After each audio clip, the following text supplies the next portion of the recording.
The Digital Photography Cafe show is brought to you by Focus Pyramid, the autofocus lens calibration tool for your camera. Welcome to the Digital Photography Cafe show. Join hosts Trevor Current and Joseph Christina as they serve up the hottest photography news and commentary.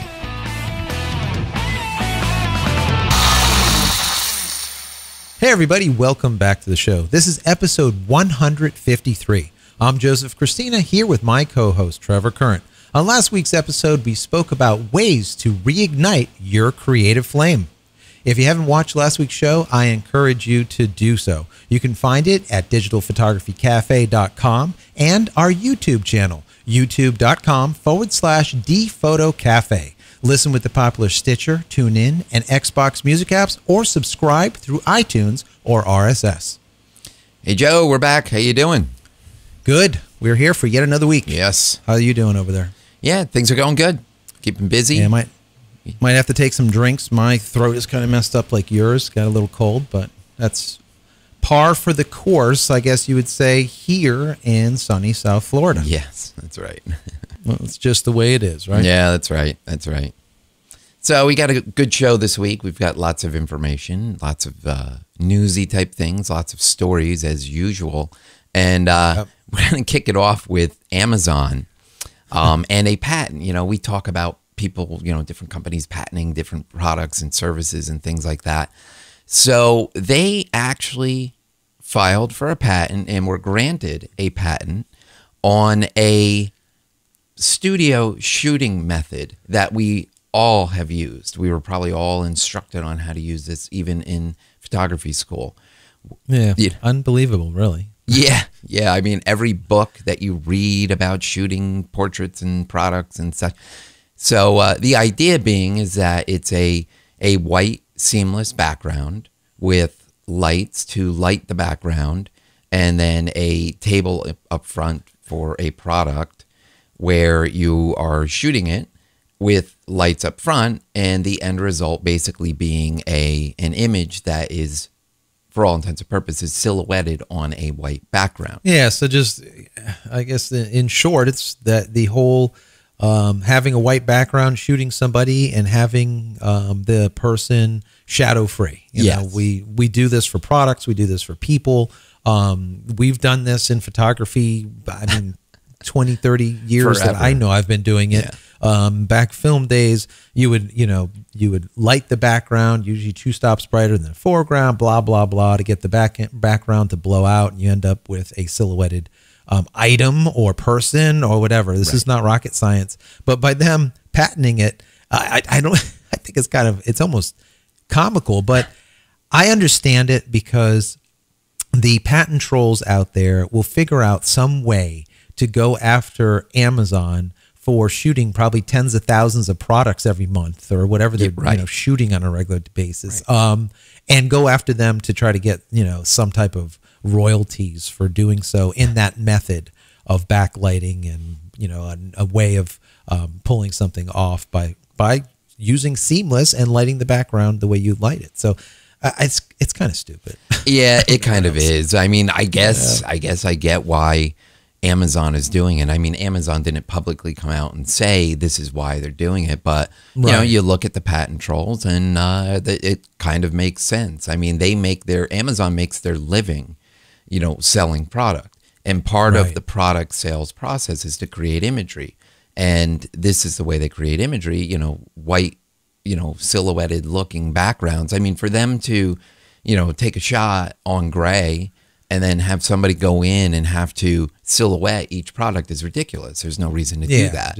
So doing it through the photographic technique, it's going to save them a ton of time. And somebody could come back and say, somebody else could go in and try and patent this procedure and then come back to Amazon and say, we're going to sue you. You're infringing on our patent. You owe us royalties for every one of those 10,000 products or whatever it is per month. Right.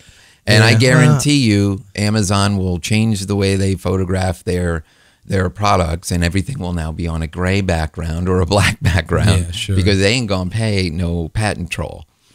No, it's just not going to happen. No. So it's just the way, what do they say, CYA? Yep. you need to cover yourself, and that's looks like what they're doing here. So moving on, we do like Indiegogo. It's another one of these sites that have it's like Kickstarter. Kickstarter, just like Kickstarter. It's crowdsourced products that are coming about, and we found a couple of them that were really interesting. And one of them is called the FlashQ, and this I really like because I do everything is off-camera flash, and I've done that from way back from the very first Pocket Wizards to before that tethered with cords and cables. But I love they're getting smaller and smaller and smaller, guys. And if you don't have a set, this might be the time for you to get a set to be able to shoot your flashes off camera. And by the looks of these, they really look like they got this down. They really have thought about this. See, that's the one thing. Sometimes you get these Chinese-made ones that you get on eBay, and they're broken in a day or two. They're kind of junky. These look like they've really put the time and effort into it, and they're using wireless technology, like a 2.4 gigahertz technology to be able to a radio in comparison to using IR or any other type of method, which is kind of interesting, because that means that now you can be 40, 50, 60 feet away, around a corner, through a wall, just like a telephone, and make that flash happen. So I can see a lot of uses for this product. Yeah, I agree. I mean, these are really cool. I mean, they come in fashion colors if you so desire. The idea being is that they're very small, compact cubes, about the size of the top of your hot shoe. But really kind of with the focus on them being used for the small mirrorless cameras and other small, higher quality camera bodies that we talk about all the time. Not to say that you can't use them for your DSLR either, but they're just really, really small. You pop one in the hot shoe on your camera, you put the other one in the hot shoe at the bottom of the flash, and you're good to go. Really neat. They come in multiple colors, pink and blues and whites and blacks. But what's really neat is you can actually pair up to 8 of these suckers together, and it does it automatically. It will sense all of the different units and will find the best radio frequency and pair them all together, so you can use multiple flashes, which is really great. Yeah, that's not bad at all. Now, bear in mind, guys, you're not going to be able to control the flashes. They're not TTL, compatible. So like you would by setting up your Nikons or setting up your Canon flashes, and now being able to take your master and control your slaves. You're not going to be able to do that. This is more old school, like the old old Pocket school Wizard on method. and off. Yeah. But I tell you what, to be able to put 8 flashes in a room and fire them all off from your camera and not even have anything sticking out the top of it, just being this little tiny thing that slips into the shoe, is pretty powerful. Now, they've thought the sync up, because some of these things, they had sync problems where they would only sync at like 125th or something crazy slow, and it wasn't working properly. These are actually 1/250th, and that's the normal sync. Usually 200 to 250 these days on the DSLRs, so you can use it for the DSLRs no problem, and definitely for the mirrorless, which is cool. And the list of cameras that it's compatible with is basically everyone. Because it is a manual type of on-off transmitting device. It will work in all of the different hot shoes. You just stick it on there and off you go. It's going to fire off all your flashes. Yeah, really cool. So if you want to get in on it, as of the time of this recording, there's still 10 days left. By the time this comes out, you'll have 7 days left. $39 will get you a transmitter and a receiver.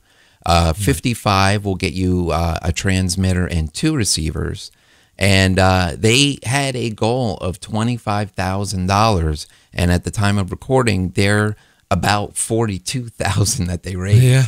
So there's a lot of interest in this product. So and if you look at it, it definitely looks slick, clean, well thought out. It uses a small, thin lithium battery. It's good. Definitely looks like it's going to be a good product. So congratulations, another let's say crowdsourced photographic product is in the making. So that's absolutely great. The next one is the TENS tinted glasses. Now we all we all know what Instagram photos look like, and either you like them or you hate them. Yeah, yeah. I just did a party not too long ago, a white party, and it was this major party, a lot of very affluent people, and every once in a while you have someone hand you over their phone, be it iPhone or Samsung, like an Android or something. They're like, take a picture, I'm like, okay, here, you hold this 15-pound monstrosity, and I'll take a picture of your camera. I'll use your cell phone. That's what I'm here for. But every single picture that you take these days is all like blue, yellow, and like oversaturated. I'm like, what the heck is wrong with this? There's nothing wrong with it. It's just this is the filter that people are using at this point. They all love this Instagram-esque type of look. Yep. It's like, I mean, it's okay for a couple of pictures, but that's like going and shooting something fisheye and just shooting an entire wedding fisheye. Yeah, well, yeah. It's like one the new creative sepia shot, tone from years ago, right? then it's okay. But just one or two would be okay. But don't do everything like that. But now there's glasses you can stick on your face that will produce that exact color. Yes. So you can walk around like an Instagram. You can live your life through an Instagram filter. Yeah, it's kind of funny. I mean, whatever. If you're into that type of thing, I mean, they're stylish looking shades. They look like Ray-Bans. Sure. Your UV protection. A good quality plastic frame. They're scratch resistant, but the lenses in them have this kind of yellowy, brownish, blue, oversaturated type of tint that they give the world that you look at. So yeah, kind of funny. They're looking at about $60 for these babies. So if this is something that interests you, we'll have a link in the show notes. You can go over to Indiegogo and support them. Yeah, send us a picture with you wearing them. We would put it up on the show. That's right. Immediately. That's right. I think it's awesome. So moving on, Samsung. NX3000. Yet another Samsung, right? Yep. They're big in their mirrorless cameras now, and this one is kind of a nice addition to their product line. The 20.3 megapixel APS-C CMOS, so you've got a nice size sensor in there. Lots of pixels to play with, which is cool. 3-inch tilting LCD, which is really love that. I mean, that's the thing now. I mean, all these new cameras, if they don't have an articulating screen on them, it's kind of like, something's wrong. What's wrong? Yeah, that somebody botched their design job. But again, this is not necessarily a pro level camera, so it's a type of deal where you can flip the monitor facing you and do your selfies with them and stuff. So exactly, it's kind of cool, I guess. I like that Samsung's continuously are making new products, and hopefully they give Canon and Nikon a run for their money, because having yet another camera manufacturer out there will have everyone step up their game. So I think it's great. I really, I'm definitely a fan of Samsung. I think they get it. I think their advertisement corporation, whoever's doing their ad, get it. Yeah. I like the product line too. I do too. Really we stopped by their booth at Photo Plus Expo back in October, and they have really nice products, and they're getting really nice imagery from these sensors and stuff. So they are definitely not a company to discount when it comes to cameras and such. I mean, they seem to really have a good handle on it. Yeah, so talking about handling. When you handle the cameras, they actually feel like a German type of base camera. It's really heavy duty, solid, not Mickey Mouse plasticky. Nope.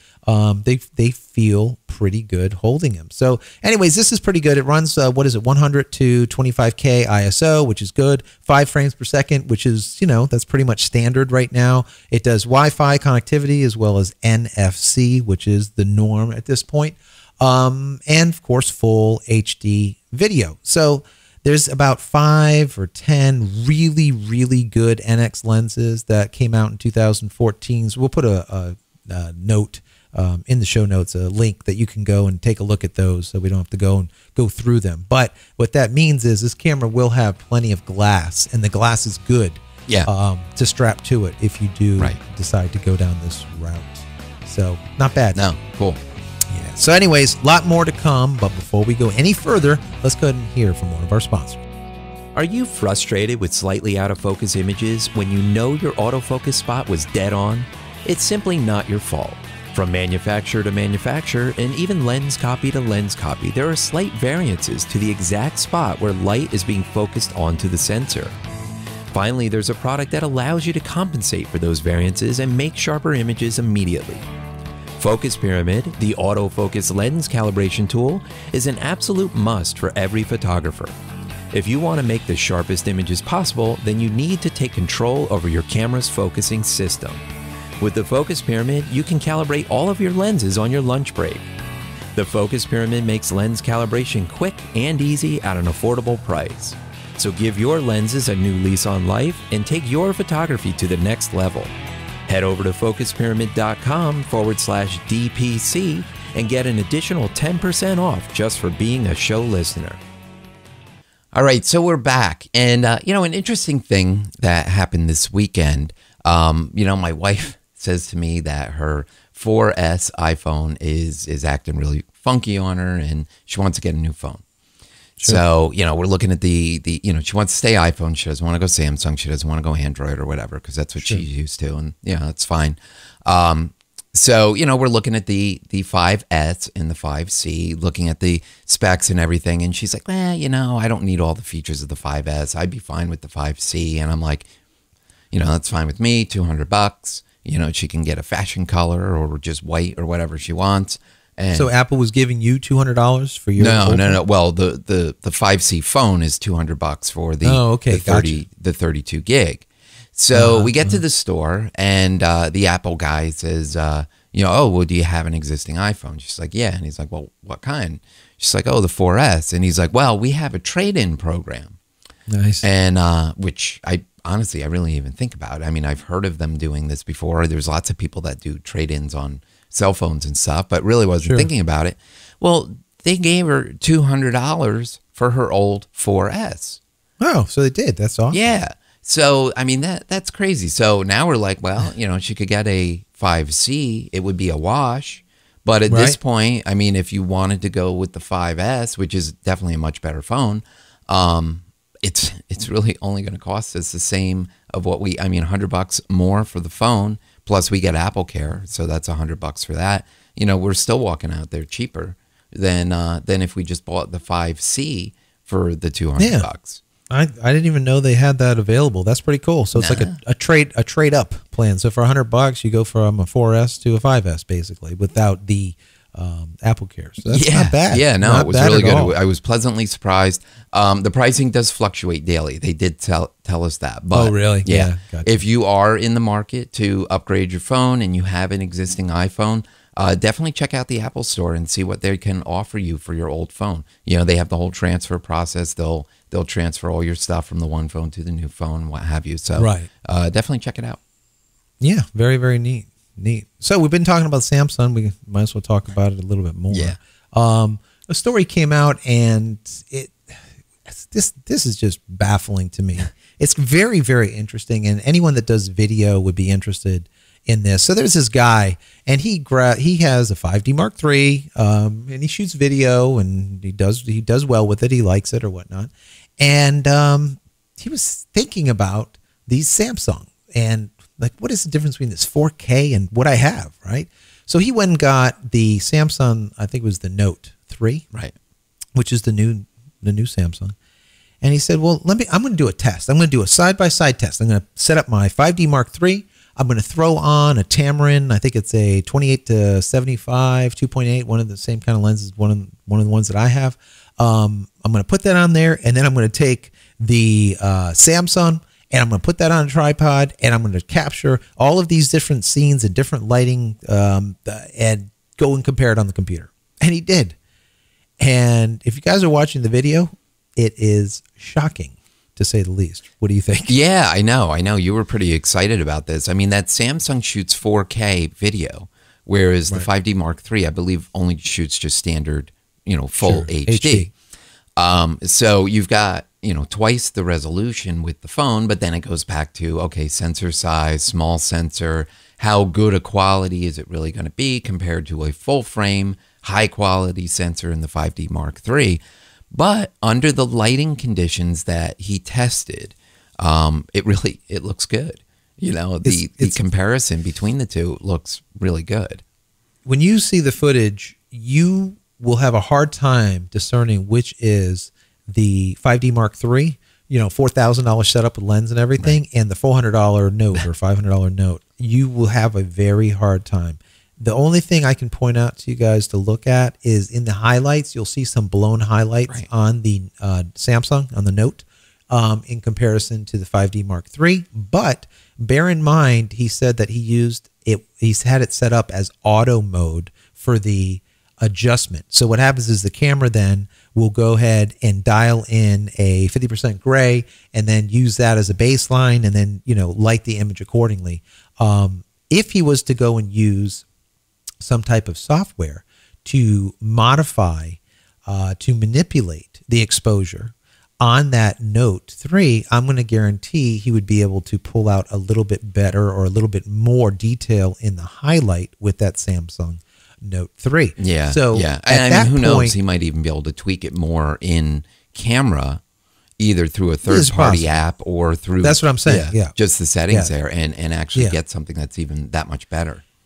But when you look at this, so it makes you think, well, what does this mean for us as photographers when, you know, we set up a Canon 5D Mark III with lenses and all this stuff and audio, and I get it all set up, and it's like 4K down the road, and then there's a guy over here, Uncle Buck, with his Samsung Note 3 taking the same wedding, and then he goes and shows the bride, and for some reason his looks better than yours because you know, somehow screwed up a setting, and he was on auto and he captured it and it looks fabulous. How do you explain that, number one? Also, when you look at the footage and you take a look at that nice blur in the background that you get from the something really up close to something far away in the background. Well, when you look at the image, you'll see that that depth of field is almost identical on that Samsung with that tiny, not even thumbnail, let's say pinky nail image sensor in comparison to the huge full frame 35 millimeter sensor in the 5D Mark III. How is that possible? I don't even know. But it is, and it really looks awesome. Well, this goes back to the problem of good enough being good enough. Only now good enough is becoming really good. You know, really good. And you know, unfortunately, you know, for a lot of wedding and event photographers and videographers, their services are almost a necessary evil as far as the customer. You know, there are people who really want to have the images and who are really willing to pay for it because they see the value in it. And then there are other people who are like, oh, God, I really don't want to spend any money on this. I'd rather spend the money on my honeymoon. I mean, we've all been there, right? We all got married. Oh, no, absolutely. You know, I mean, and these are things that you're contemplating. And, you know, the days of mommy and daddy footing the bill for, you know, their 35 to 40-year-old daughter who's getting married nowadays are pretty much gone. You know, I mean, mom and dad may help out. So, but, you know, the couple are usually footing the bill for the wedding themselves. And now they're placing priorities. And if they can have a friend or a family member who's going to be at the wedding who has shot some video that they've seen that they really liked and offers to do it for them for free, well, you know what? You're out of luck. You just lost work. So, all right, guys. So this is what you need to do. We know that this is a problem. Because it definitely is a problem. Absolutely. It makes me happy and it makes me sad at the same time. It's cool because that means that technology is advancing. That means that our pro equipment is going to advance also. If not, Canon and Nikon will go out of business. Okay. What you need to do is instead of saying, oh, yeah, I shoot with the latest and greatest 5D Mark III or the 4 or the 10, blah, blah, blah, you now will say, I am the most amazing video editor you will find. The final production will be absolutely exquisite. We'll have this going in the background and this and that and on. And then you show videos that show that type of post-production work that you can do. That's it. You've got to step up the production quality for sure. It has to be production. And you have to advertise yourself as a producer. And that production at the end is what you're buying, not the camera equipment.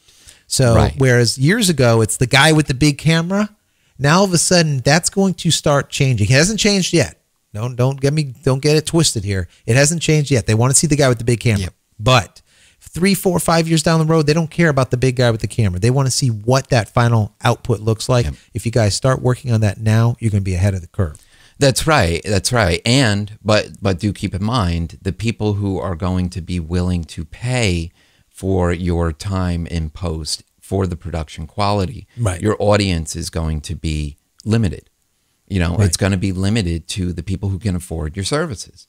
Exactly. You know, and who appreciate the fact of having, you know, a cinematic featurette of their wedding. Exactly. As opposed to just having Uncle Bob with his little Samsung Just phone, rolling. just rolling and giving them, you know, the entire thing on a disc or something, you know. Right. It's just a different approach, guys. That's all it is. Yep. Things are changing. Things are definitely changing, and we have to change with the times. Just like we went from film to digital, even though it was $7,000-$8,000 for my first 1D Mark. Or 1D, Mark nothing, 1D, and it made 4.7 megapixels camera, 4.7 megapixel images. Well, that didn't deter me to going digital. The writing was on the wall. We had to go from film to digital. This is what it is. You got to pay up to get there. So this is it's a movement from the idea of camera to the movement of quality of post-production, it seems. So anyways, going on. Everyone has had this problem, and the idea of we put everything in the cloud these days, but this just absolutely happens every time you go to a hotel and there's like 3 or 4 forms or a contract or an invoice or a file that you need that you forgot to put into the cloud, and it's still on your computer at home. So what do? There's software out there that's been around for a long time, anywhere $50, $60, $100 for Mac, and also these remote desktop pieces of software that have been out for a long period of time. They work wonderfully. You could just log in. Right. So what happens? Google says, that's a really cool idea. How about if we give it to you for free? Yeah. What else is new, right? Yeah. Google does it again. So they've got this remote desktop, basically extension or app that runs under Google Chrome. And you can set it up on your laptop for portability. You can set it up on your desktop computer back in the studio and access your studio computer from the road, as long as you have internet access, you know? Right. Really, I mean, it's really cool. It, you know, the technology, the idea of this is nothing new. I mean, like you said, we've been able to do this for a while, but now you can do it through this Chrome extension for free. Yeah, I mean, it's so many times necessary to be able to do this. And if you set it up beforehand, you put a pin together or whatnot, you have the ability to jump into your computer from anywhere.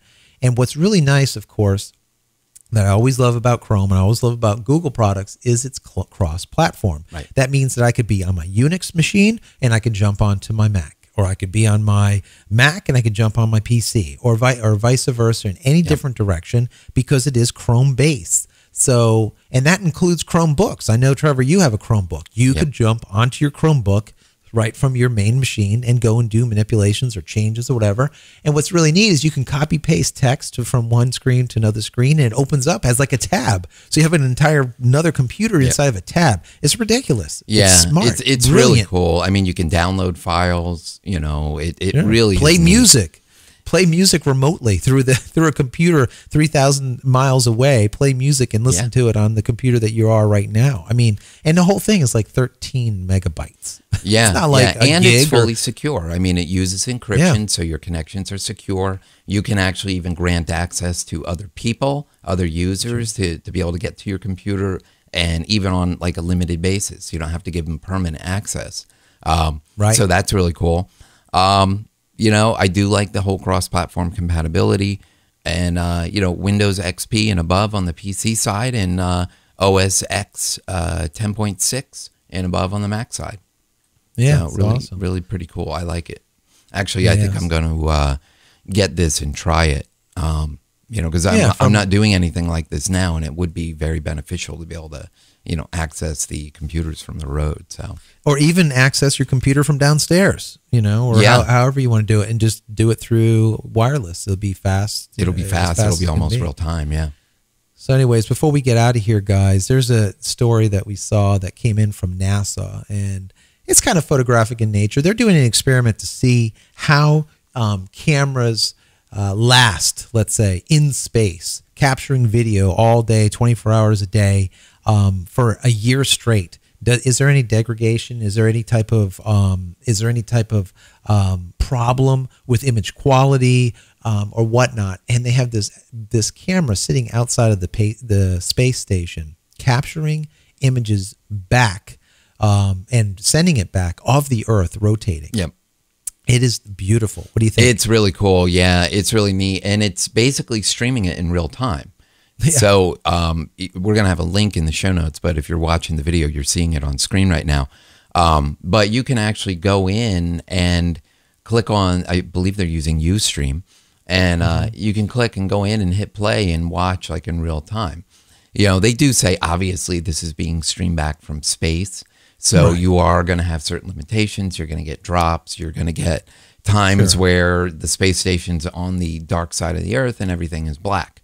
So, you know, keep that in mind. Don't get like, you know, what is this crap? It's no good, you know? Yeah. But check it out. It's kind of neat. It's just like a fun thing to look at. Yeah. And just think, if you guys sit there for an entire day straight, not that you would, maybe some of you would, to sit there for an entire day, you'll get to see 16 sunrises and sunsets on your computer. And they are absolutely breathtaking. Yeah. Absolutely breathtaking. So, yeah, something to see, something to look at. And it will remain online, they're saying, until next year, October, I think it is 2015. Right. When they'll decommission the project and go and take a look at that camera and say, what kind of wear? How did it do? You know, if we do send something like this to Mars, how long is that camera going to last in the dead of space and that cold? That's right. So very, very neat. Yeah. Anyways, cool. Guys, we need to get out, right? Yeah, let's hit it. So, Joe, if our listeners and viewers want to connect with you outside of the show, what's the best way for them to reach you? They can find me on Twitter, and that's at Joseph Christina, and that's Christina without an H. Great, and you can connect with me on Twitter. It's at Trevor Curran. All right, everyone, we are out of here for yet another week. You can get all the show notes from this episode by visiting digitalphotographycafe.com/153. And don't forget to subscribe to our YouTube channel at youtube.com/dphotocafe. And we will see you next week. You've been watching the Digital Photography Cafe show with Trevor Curran and Joseph Christina. Subscribe to our YouTube channel with any compatible device by visiting youtube.com/dphotocafe. Be sure to subscribe to our audio feed through iTunes, Stitcher, TuneIn, and Xbox Music apps or through RSS. Visit digitalphotographycafe.com for show notes and to connect with your hosts.